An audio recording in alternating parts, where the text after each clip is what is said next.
સુરતના ઇસ્કોન મંદિરમાં ભગવાન જગન્નાથજીની પવિત્ર સ્નાન યાત્રા ભક્તિભાવ અને વૈદિક વિધિ વિધાન સાથે ઉજવાઈ। મહાસ્નાન બાદ પરંપરા અનુસાર ભગવાન જગન્નાથ, બલભદ્ર અને સુભદ્રાજી આગામી 15 દિવસ સુધી અનાસર અવસ્થામાં રહેશે, જેથી ભક્તોને દર્શન નહીં મળે। હવે ભગવાનના દિવ્ય દર્શન રથયાત્રાના પવિત્ર દિવસે ફરી ખુલશે। સુરતના ઇસ્કોન મંદિરમાં ભગવાન જગન્નાથજી, બલભદ્રજી અને સુભદ્રાજીની પવિત્ર સ્નાન યાત્રા ભવ્ય રીતે યોજાઈ હતી। વૈદિક મંત્રોચ્ચાર વચ્ચે ભગવાનનો મહાસ્નાન વિધિપૂર્વક સંપન્ન કરવામાં આવ્યો હતો, જેમાં મોટી સંખ્યામાં ભક્તોએ હાજરી આપી હતી।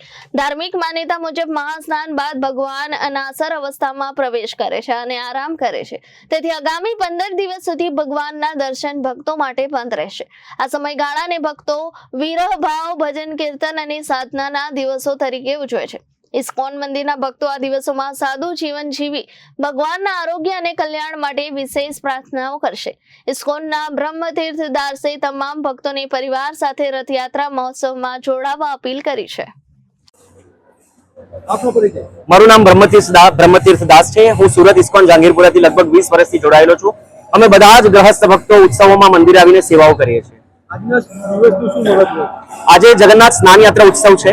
આ દિવસે સંપૂર્ણ વિશ્વમાં જેટલા પણ જગન્નાથજીના મંદિર છે, પુરીથી લઈને નાનામાં નાના ગામના મંદિરોમાં દિવ્ય નદીઓના જળો લઈને ભગવાનનો અભિષેક કરવામાં આવે છે અને લગભગ 15 દિવસ સુધી ભગવાન આ સ્નાનને કારણે, મહાસ્નાનને કારણે બીમાર થાય છે અને રથયાત્રાના દિવસે પછી ભગવાનના દર્શન થશે। આજે 15 દિવસનો વિરહ છે, તમે કઈ રીતે અમે તો અમારા ગુરુ પરંપરાથી જે અમને શિક્ષા મળી એ પ્રમાણે અમે લોકોનો અનુભવ કરીએ।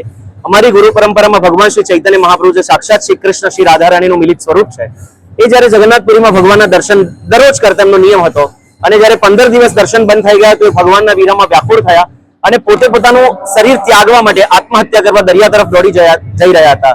તો આકાશવાણી થઈ, જગન્નાથજી કીધું કે મારું અને અલારનાથનું એક જ સ્વરૂપ છે, તો તમે અલારનાથમાં મારા દર્શન કરો। તો મહાપ્રભુ ખેતરોની વચ્ચેથી, જંગલોની વચ્ચેથી દોડીને અલારનાથ દર્શન કરવા ગયા। એમનું આખું શરીર વિંધાઈ ગયું અને વિરહથી વ્યાકુળ થઈને એ એવા દર્શન કરવા માટે પડ્યા કે એમના વિરહને કારણે જે પથ્થર પર એવો દર્શન કરવા માટે પડ્યા એ પથ્થર પણ પીગળી ગયો। તો વિચાર કરો કે અમારી પરંપરાના આચાર્યોએ આવો વિરહ ભાવ બતાવ્યો છે। એટલા માટે અમે પણ આ 15 દિવસ સારું ખાઈએ નહીં, સારા વસ્ત્રો ના પહેરાઈએ અને એક સાદું જીવન જીવીએ, કારણ કે અમારા સ્વામી બીમાર છે અને પછી જ્યારે ભગવાન 15 દિવસે સાજા થઈને આવશે તો અમે સમગ્ર ભક્તો મળીને ધૂમધામથી રથયાત્રાનો ઉત્સવ મનાવશું। અમે તમને સૌને, નગરજનોને અપીલ કરીએ છીએ કે તમે બધા પણ ઉત્સવમાં જોડાઓ, કીર્તનમાં જોડાઓ, રથયાત્રામાં જોડાઓ। જગન્નાથ બધાના જ સ્વામી છે અને પરિવાર સાથે, મિત્રો સાથે જોડાઈને ધૂમધામથી આ રથયાત્રાને સફળ બનાવો। હરે Krishna. Bureau report, Janadesh news, Surat.